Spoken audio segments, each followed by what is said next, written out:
سر مومن صاحب آپ کے تو مسئلے ہی وکھرے ہیں، مطلب کہ پہلے نومینیشن پیپرز نہیں جمع ہو رہے تھے، آر او چھین کے یا کوئی چھین کے لے جا رہا تھا، اب سب مسترد ہو گئے ہیں بڑے، مطلب کہ the future does not look very bright for you sir. کی کرنا ہے تسی؟ نہیں ہم نے تو کچھ نہیں کرنا. اب یہ مجھے نہیں پتا الیکشن کمیشن کیا کر رہا ہے. ابھی تو مجھے لگتا ہے کہ ابھی تو انہوں نے صرف یہ کہا ہے کہ آپ لوگ الیکشن سے پہلے یہ جو آپ لوگ جاتے ہیں اور اپنے لحاظ سے کوئی سروے کرتے ہیں جو بیسیکلی آپ سروے نہیں ہوتا، وہ آپ عوام کی پلس پوچھ رہے ہوتے ہیں نا کہ وہ کیا چاہتے کیا نہیں چاہتے، تو وہ بند کر دیا. اب تم پرابلی وہ بند کر دیا سر؟ آپ لوگوں کو وہ نوٹیفیکیشنز کا نہیں پتہ چلا کہ آپ ابھی یہ کر نہیں سکتے. ٹھیک ہے، یہ بین ہو گیا، اب آپ لوگ بالکل نہیں کر سکتے، اس پہ جرم ہو گیا، اور جو اینکرز کر رہے ہیں ان کو فارغ کریں. اور کل کو پھر وہ کہیں گے کہ نہیں اب پی ٹی آئی کا آپ نے موقف ہی نہیں دینا، یہ تو چلتا جائے گا. لیکن دیکھیں مجھے تھوڑی سی چیز جس نے مجھے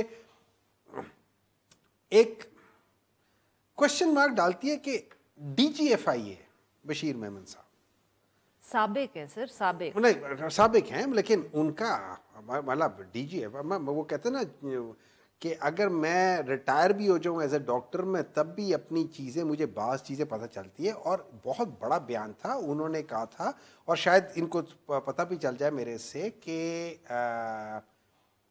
انہوں نے کہا ہے کہ میں ابھی مریم نواز کا اور میاں نواز شریف کا اسپوکس پرسن نہیں ہوں.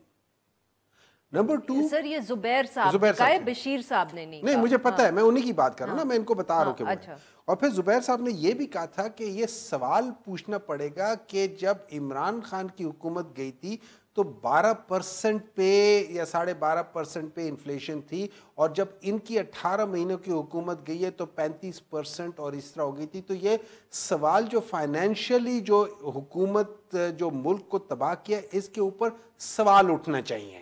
یہ ان کے الفاظ سر، یہ ہم نے انٹرو میں سب کور کر وہی لیا. نا، تو وہی نا، تو میں بتا رہا ہوں نا کہ بعض چیزیں ہو جاتی ہیں.